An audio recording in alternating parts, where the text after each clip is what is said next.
जय जगन्नाथ जय जगन्नाथ जय जगन्नाथ। श्रोता बंधु आज विषय हूँ शंकराचार्य। वास्तव भारत भाग 3 रे आम आज आलोचना करवा शंकराचार्य। शंकर युक्त आचार्य। शंकर शब्दर अर्थ कौन? देवदेव महादेव को शंकर भगवान बोली कह जाए। सबु ज्ञान रे प्रवीण शिव ही शंकर। शिव सूत्र 14टी रही एवं जो सूत्र को आधार करी समस्त प्रकार व्याकरण शास्त्र बाहरी। तेणु शिव को शंकर बोली कह जाए।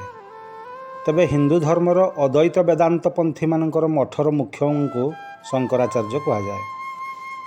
शंकराचार्य एक पदवी। यही पदवीटीर अयमारंभ होइथिला आदि शंकराचार्य ठारू।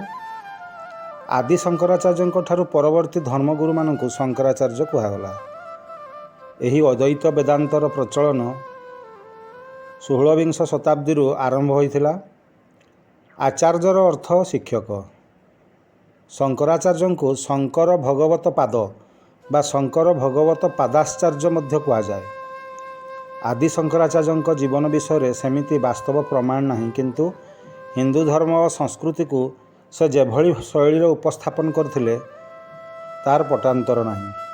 तांको समय वास्तवता एया थिला जे हिंदू धर्मावलंबी माने अद्वैत वेदांत सहित जड़ित नथिले। सेतेबेलकु जैन और बौद्ध धर्म सारा भारतवर्ष रे काया विस्तार करि सारथिला। हिंदू धर्म लोप पाई जिबार परिस्थिति उपजी थिला। ठीक सही समय रे आदि शंकराचार्यंकर आविर्भाव एवं अद्वैत वेदांतर प्रभावशाली उपस्थापना द्वारा जैन और बौद्ध धर्म को प्रतिहत करी हिंदू धर्मर पुनःस्थापना संभवपर हो पारथिला।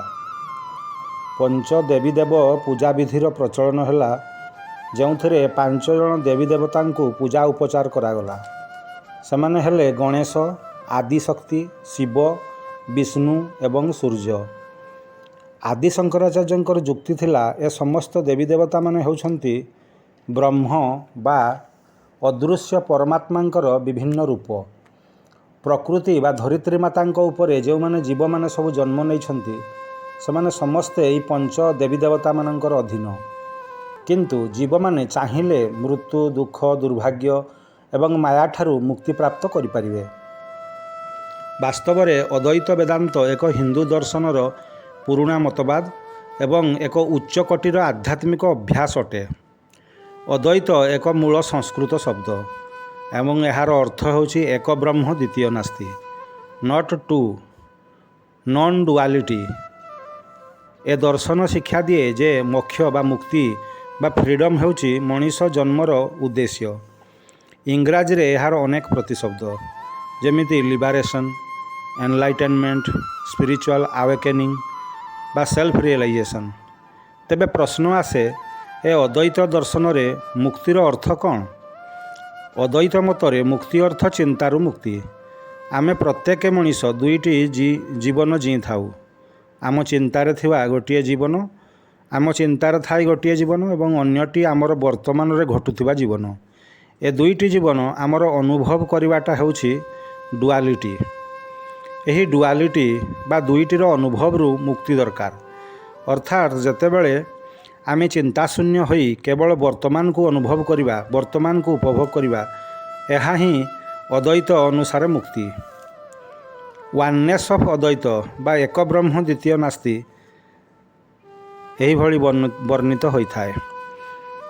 एही भली मुक्ति को किभली प्राप्त करि हेबो? एहा सेतेबेले संभव जेतेबेले मनीष निज चिंतारे अनुभव करुथिबा जीवन को वर्तमान रे जिउथिबा जीवन को रूपांतरित करि परिबो। अर्थात आम चिंता को लगाम देई शिखिबार अभ्यास करने को पड़ो। ध्यान बा मेडिटेशन एक रास्ता बा ध्यान केवल आमर चिंता कमाई पारिबो एवं आमे आम भितर सृष्टि होउथुबा नीरवता सहित आमे अधिक परिचित होउथुबा। एहा अर्थात ध्यान नियमित जारी रखिले आमे अधिक अधिक चिंताशून्यर निकटतर हेबा एवं दैनंदिन जीवन निर्वाह बेले यह आमको साहाय्य करिवो। आमर परिस्थिति को स्पष्ट जानी आमे कार्य करिवार उपाय पाइजिबा, जोंथिरे थिबो आमर 100% प्रतिशत सफलता एवं शांतिपूर्ण जीवन। ପ୍ରକୃତି ସହିତ ବହୁତ ସମୟ ବିତାଇବା, ଯେପରି ଧରନ୍ତୁ ଜଙ୍ଗଲ ମଧ୍ୟରେ ଲମ୍ବା ରାସ୍ତାରେ ଏକୁଟିଆ ଯିବା, କୌଣସି ବଡ଼ ବଗିଚାରେ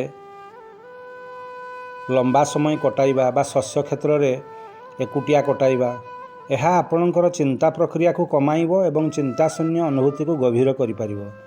ଏହି ପ୍ରକ୍ରିୟା ସମସ୍ତଙ୍କର ପାଇଁ ସମାନ ହୋଇନଥାଏ।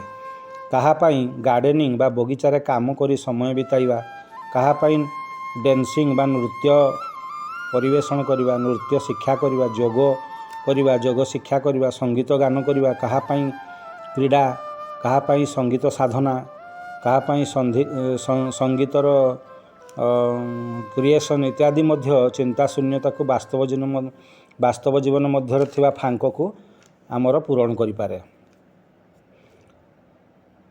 ପ୍ରଭାବାନନ୍ଦଙ୍କର ଅନୁବାଦିତ ଆଦି ଶଙ୍କରାଚାର୍ଯ୍ୟଙ୍କ ଦ୍ୱାରା ଲିଖିତ ବିବେକ ଚୂଡ଼ାମଣି ଗ୍ରନ୍ଥର 40 ପୃଷ୍ଠାରେ ଆଦି ଶଙ୍କରାଚାର୍ଯ୍ୟ କହୁଛନ୍ତି, ମୁକ୍ତି ବା ସ୍ପଷ୍ଟ ଦର୍ଶନ ଲାଭ ହେବା ସମ୍ଭବ ହୁଏ ଯେତେବେଳେ ଆମେ ଆମ ନିଜ ଆଖିରେ ଦେଖିବାକୁ ଚେଷ୍ଟା କରୁ। ଆମ ଅନ୍ତଃଚକ୍ଷୁ ଯେତେବେଳେ ଖୋଲିଯାଏ, ଆଉ କାହା ଆଖିରେ ଦେଖିଲେ ତାହା ସମ୍ଭବ ହୁଏନି। ଆମ ନିଜ ଆଖିରେ ଆମେ ଶିଖୁ ଚନ୍ଦ୍ର ପ୍ରକୃତରେ ଦେଖିବାକୁ କିଭଳି। ଏଥିରେ ଦେଖିବା ଓ ଶିକ୍ଷା କରିବା ଉଭୟ ନିହିତ ଥାଏ। ଆଉ କାହା ଆଖିରେ ଦେଖିବା ଓ ଶିଖିବା ସମ୍ଭବ ନୁହେଁ। ସେହି ଗ୍ରନ୍ଥର 75 ପୃଷ୍ଠାରେ ଆଦି ଶଙ୍କରାଚାର୍ଯ୍ୟ ପୁଣି କହିଛନ୍ତି, ଯିଏ ମୁକ୍ତି ପାଇବାର ଅଭିଳାଷା ପୋଷଣ କରୁଛନ୍ତି, ସେ ତାଙ୍କର ଦୁନିଆକୁ ନିଜ ହୃଦୟର ଆଲୋକରେ ଉଦ୍ଭାସିତ କରି ଦେଖିବା ପାଇଁ ମନୋନିବେଶ କରିବା ଦରକାର। କେବଳ ବୁଦ୍ଧିମତ୍ତା ବା ଇଣ୍ଟେଲିଜେଣ୍ଟ ଦ୍ୱାରା ଏହା ସମ୍ଭବ ନୁହେଁ। ମୁକ୍ତି ଚିନ୍ତା ଦ୍ୱାରା ପ୍ରାପ୍ତ କରିହେବ ନାହିଁ। ମୁକ୍ତି କ'ଣ ତାହା ଭାଷଣ ବା ବାକ୍ୟରେ ପରିପ୍ରକାଶ କରିହେବ ନାହିଁ। ଏହା ଏକ ଅନୁଭବ। ଈଶା ଫାଉଣ୍ଡେସନର ପ୍ରତିଷ୍ଠାତା ସଦ୍ଗୁରୁଙ୍କର ଭାଷାରେ ଆଦି ଶଙ୍କରାଚାର୍ଯ୍ୟ ଜଣେ ବିଶାଳ ବୌଦ୍ଧିକ କ୍ଷମତା ସମ୍ପନ୍ନ ବ୍ୟକ୍ତିତ୍ୱ, ଜଣେ ଅଦ୍ୱିତୀୟ ଭାଷାବିତ୍ ଏବଂ ସର୍ବୋପରି ଜଣେ ଆଧ୍ୟାତ୍ମିକ ଆଲୋକବର୍ତ୍ତିକା ତଥା ଭାରତର ଗର୍ବ ଅଟନ୍ତି। ଏକ ଅବିଶ୍ୱସନୀୟ ଶକ୍ତି ସମ୍ପନ୍ନ ବ୍ୟକ୍ତିତ୍ୱ। ପାଦରେ ଚାଲି ଚାଲି ଭାରତର ଚାରିଦିଗକୁ ଯାତ୍ରା କରି ମାତ୍ର 32 ବର୍ଷ ବୟସରେ ତିନି ଥର ସାରା ଭାରତ ସେ ଭ୍ରମଣ କରିଥିବା ଲୋକ। ଆଧ୍ୟାତ୍ମିକ ପ୍ରକ୍ରିୟାକୁ ସ୍ଥାପନ କରିବା ଥିଲା ତାଙ୍କର ଉଦ୍ଦେଶ୍ୟ। ଜଣେ ଧର୍ମ ପ୍ରଚାରକ ବୋଲି କହିପାରନ୍ତି। 12 ବର୍ଷରୁ 32 ବର୍ଷ ଦୀର୍ଘ 20 ବର୍ଷରେ ହିନ୍ଦୁ ଅଦ୍ୱୈତ ଧର୍ମ ପ୍ରଚାରକ ସେ ଥିଲେ। ଅଦ୍ଭୁତ ଧୀଶକ୍ତି ସମ୍ପନ୍ନ ମହାମାନବ ଥିଲେ। ତର୍କରେ ସେ ଥିଲେ ସୂକ୍ଷ୍ମ ଦିବ୍ୟ ବୁଦ୍ଧି ସମ୍ପନ୍ନ। ଆଧ୍ୟାତ୍ମିକ ତର୍କରେ ତାଙ୍କୁ କେହି ହରାଇ ପାରିନଥିଲେ ସାରା ଭାରତରେ। 20 ବର୍ଷର ପ୍ରଚାର ଜୀବନରେ ସେ ଥରେ ମଧ୍ୟ ହାରି ନଥିଲେ। କଥିତ ଅଛି, ଆଦିଶଙ୍କର ପାଦରେ ଚାଲିବାରେ ପ୍ରବୀଣ ଥିଲେ। ସେ ଏତେ ଜୋରରେ ଚାଲୁଥିଲେ ଯେ ତାଙ୍କ ଶିଷ୍ୟମାନେ ତାଙ୍କ ପାଖ ଭିଡ଼ି ପାରୁନଥିଲେ। ଥରକର କଥା, ଗୋଟିଏ ଗାଁରେ କିଛି ଲୋକ ମଦ ପିଉଥିଲେ ଏବଂ ଏଠି ସେଠି ଗଡ଼ି ବୁଲୁଥିଲେ। ଶଙ୍କର ଏହା ଦେଖିଲେ। ତାଡ଼ି ବା ତାଳ ଗଛର ରସ ପିଉଥିଲେ ସେମାନେ। ପାଖରେ ତାଡ଼ି ବିକ୍ରିର ଦୋକାନଟିଏ ଥିଲା ଏବଂ କଳସୀରେ ତାଡ଼ି ସବୁ ଭରି ରହିଥିଲା। ପାଖକୁ ଯାଇ ଶଙ୍କର ଗୋଟିଏ କଳସୀ ତାଡ଼ି ପିଇଦେଲେ, ପୁଣି ଚାଲିଲେ। ଶିଷ୍ୟମାନେ ଦେଖିଲେ, ମନରେ ଠାଣିନେଲେ, ଗୁରୁ ଆମର ନିଶା ସେବନ କଲେ, ତେଣୁ ଆମେ ମଧ୍ୟ କରିବା। ପରବର୍ତ୍ତୀ ଗାଁ ପଡ଼ିଲା, ଯେଉଁଠାରେ ଜଣେ ବିନ୍ଧାଣୀ ଲୁହା ତରଳାଇ କିଛି ଲୁହାଦ୍ରବ୍ୟ ପ୍ରସ୍ତୁତ କରୁଥିଲେ। ଶଙ୍କର ଏହା ଦେଖି ସେଠାକୁ ଗଲେ ଏବଂ ତରଳ ଲୁହାକୁ ପିଇଗଲେ। ଏହା ଥିଲା ଏକ ଅଲୌକିକ ଘଟଣା, ଯାହାକୁ ଦେଖି ତାଙ୍କ ଶିଷ୍ୟମାନେ ନା ତାଡ଼ି ପିଇବାକୁ ମନ ବଳାଇଲେ, ନା ଲୁହା ତରଳକୁ ପିଇବାର ଦୁଃସାହସ କରିପାରିଲେ। ତେଣୁ ଆଦି ଶଙ୍କର ଜଣେ ମହାମାନବର ପରିଚୟ ଏହିପରି ଦେଇଥିବାର ଶୁଣାଯାଏ। ଦିନସାରା ଚାଲି ଚାଲି ସନ୍ଧ୍ୟା ପରେ ବସି ତାଙ୍କର ଦିବ୍ୟ ରଚନା ସବୁ ଲେଖିପାରୁଥିଲେ। ତାଙ୍କ ଲେଖାଗୁଡ଼ିକ ଯେପରି ବ୍ରହ୍ମସୂତ୍ର, ଭଗବତ ଗୀତା, ଐତରେୟ ଉପନିଷଦ, ବିଷ୍ଣୁ ସହସ୍ରନାମ, ବିବେକ ଚୂଡ଼ାମଣି, ଲଳିତା ତ୍ରିଶତୀ, ପ୍ରକରଣ ଗ୍ରନ୍ଥ, ଜଗନ୍ନାଥ ଅଷ୍ଟକମ୍, ପ୍ରଶ୍ନୋତ୍ତର ରତ୍ନମାଳିକା, ହସ୍ତମାଳ କିୟମ୍, ମାତୃପଞ୍ଚକମ୍, ଉପଦେଶ ସହସ୍ରୀ, ଗୁରୁ ପାଦୁକା, ସ୍ତ୍ରୋତମ୍ ଇତ୍ୟାଦି। ଭାରତବର୍ଷରେ ଏଭଳି ଅଦ୍ଭୁତ ମଣିଷ ଜନ୍ମ ନେଇଥିଲେ ତାହା ବେଳେବେଳେ ଅବିଶ୍ୱସନୀୟ ମନେ ହୁଏ। ଥରେ ଜଣେ ବ୍ୟକ୍ତି ସହିତ ଆଦିଶଙ୍କରଙ୍କର ତର୍କ ହେଲା ଏବଂ ବ୍ୟକ୍ତିଟି ହାରିବା ଉପରେ ଥିଲା। ଏହା ଦେଖି ତାଙ୍କର ସ୍ତ୍ରୀ ତର୍କ କରିବା ଆରମ୍ଭ କଲେ।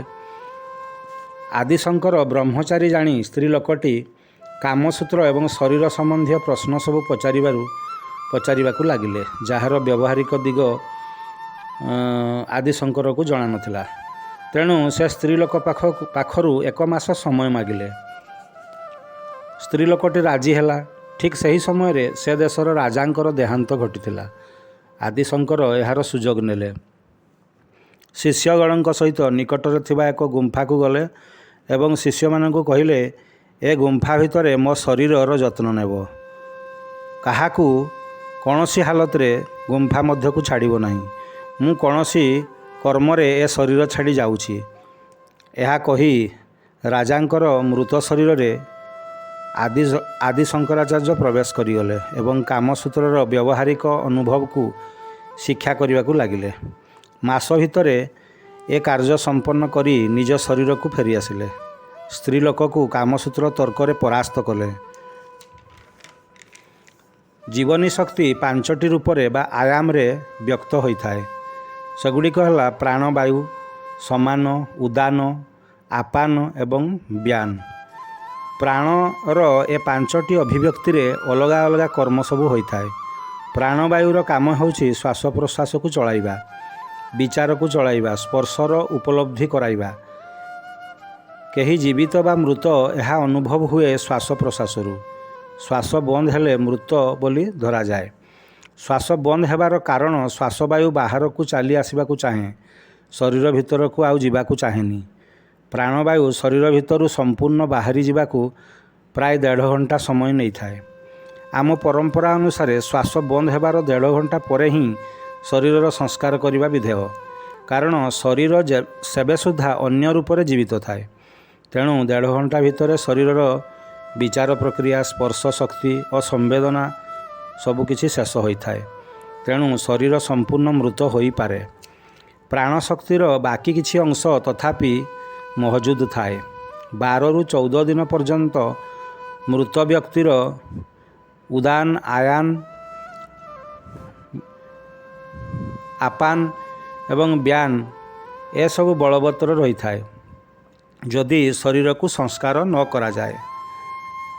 ଆପାନ ଅର୍ଥାତ୍ ହଜମ ପ୍ରକ୍ରିୟା, ଉଦାନ ଅର୍ଥାତ୍ ଥାଇରଏଡ଼ ପ୍ରକ୍ରିୟା, ବ୍ୟାନ ଅର୍ଥାତ୍ ରକ୍ତଚାପ, ସମାନ ଅର୍ଥାତ୍ ଶରୀର ଭିତରେ ଥିବା ବାୟୁ ବା ବାତ ଇତ୍ୟାଦି। ତେଣୁ ଆଦିଶଙ୍କର ଯେତେବେଳେ ଶରୀର ଛାଡ଼ିଲେ, ଶରୀରରେ ବ୍ୟାନକୁ ଛାଡ଼ି ରଖିଲେ ଏବଂ ତାଙ୍କ ଶରୀରକୁ ପୋଷଣ ଦେବା ପାଇଁ ଏପରି କଲେ। ଏଭଳି ଜୀବନୀ ଶକ୍ତି ଓ 5ଟି ଆୟାମ ଜ୍ଞାନରେ ଆଦି ଶଙ୍କରାଚାର୍ଯ୍ୟ ନିପୁଣ ଥିଲେ।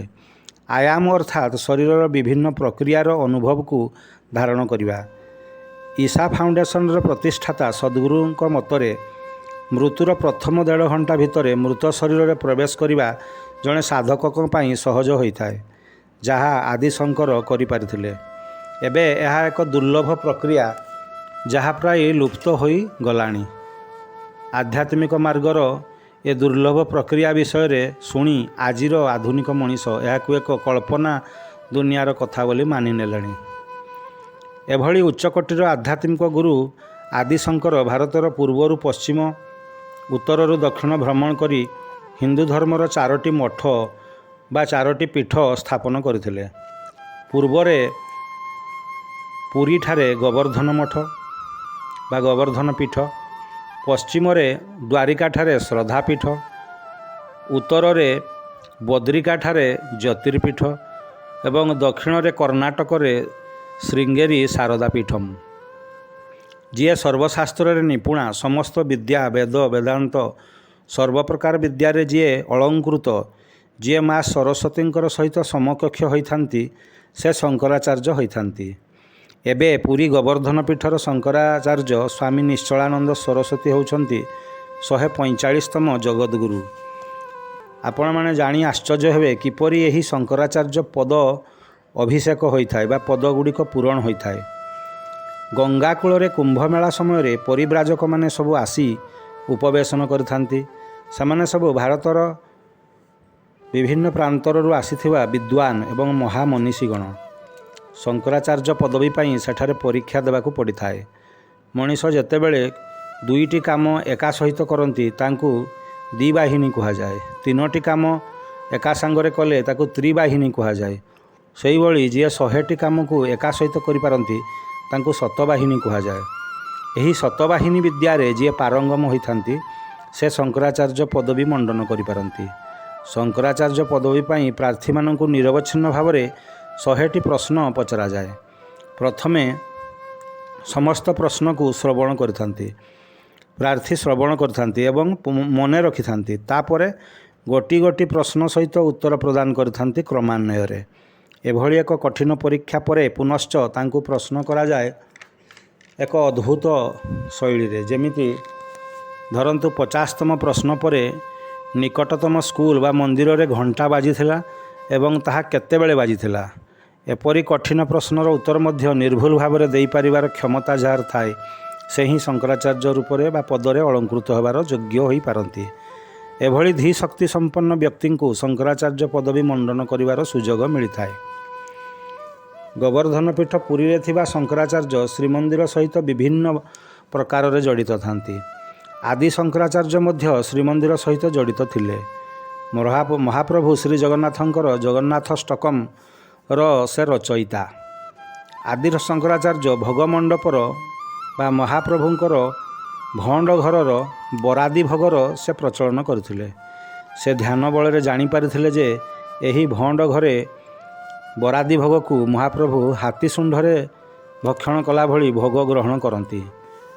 ପୁଣି 184 ବର୍ଷ କାଳ ଯେତେବେଳେ ମହାପ୍ରଭୁମାନେ ପାତାଳି ହୋଇଯାଇଥିଲେ ଯବନମାନଙ୍କର ଆକ୍ରମଣର ପ୍ରଭାବରେ, ସେତେବେଳେ ଆଦି ଶଙ୍କରାଚାର୍ଯ୍ୟ ଜାଣିପାରିଥିଲେ ଯେ ସୋନପୁରରେ ଥିବା ଗୁମ୍ଫାରେ ମହାପ୍ରଭୁମାନେ ରସାତଳରେ ଗୋପ୍ୟ ହୋଇ ରହିଅଛନ୍ତି।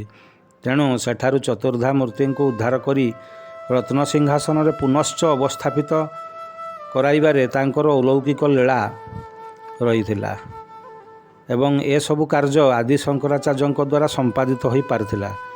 ଏବେ ମଧ୍ୟ ଶଙ୍କରାଚାର୍ଯ୍ୟ ଶ୍ରୀମନ୍ଦିରର ମୁକ୍ତିମଣ୍ଡପର ପଣ୍ଡିତ ସଭାର ସ୍ଥାୟୀ ଅଧ୍ୟକ୍ଷର ପଦବୀ ଅଳଙ୍କୃତ କରୁଅଛନ୍ତି।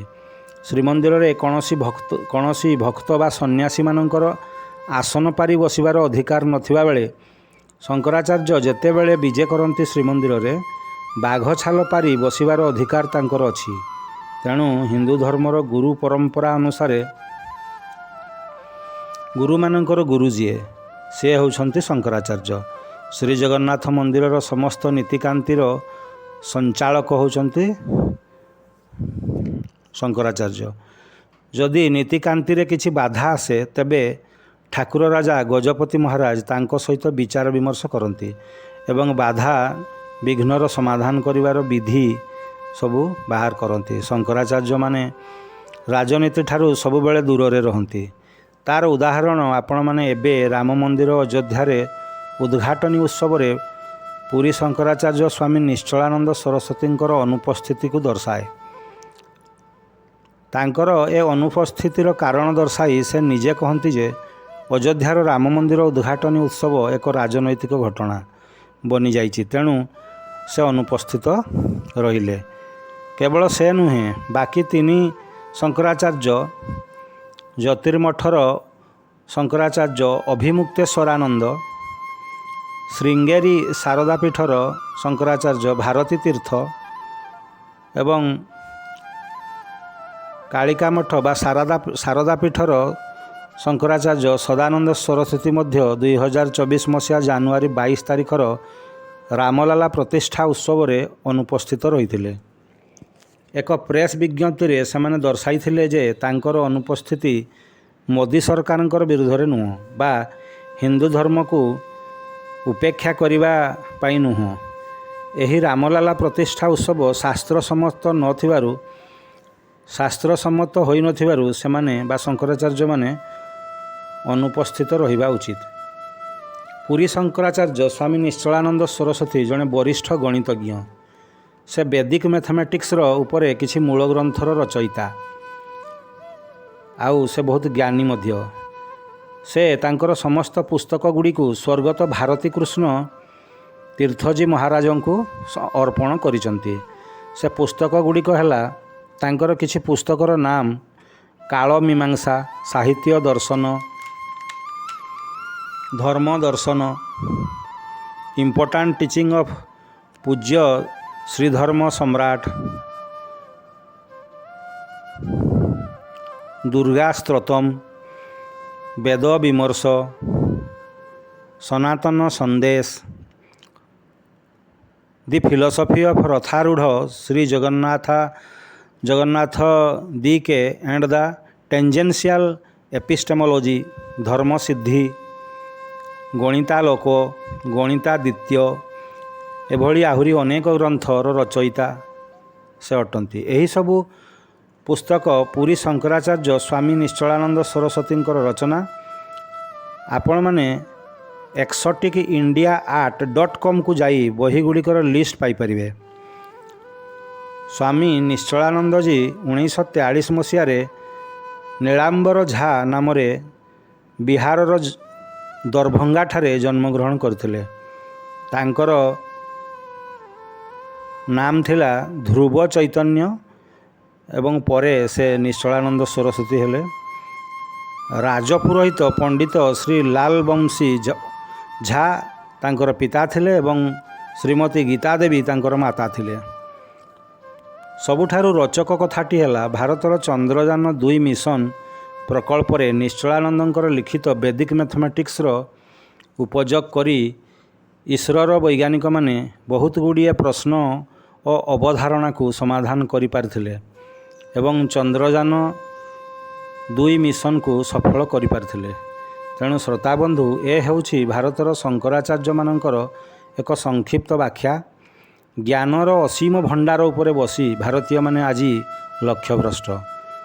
निज देशर वेद उपनिषद शास्त्र ज्ञान को पाथ्य करिपारिले ही भारत जगतगुरु बोलाइब आ जगत नेता मध्य होई परिबो। विज्ञान, वाणिज्य, अर्थनीति, वैषयिक ज्ञान सबुथिरे भारत 1 नंबर देश बनी पारिबो। एहा ही वास्तव भारतर स्वप्न। आपण माने धैर्यर सहित ए शंकराचार्य प्रसंगटी को शुणिथिबारु धन्यवाद। जय जगन्नाथ, जय जगन्नाथ, जय जगन्नाथ।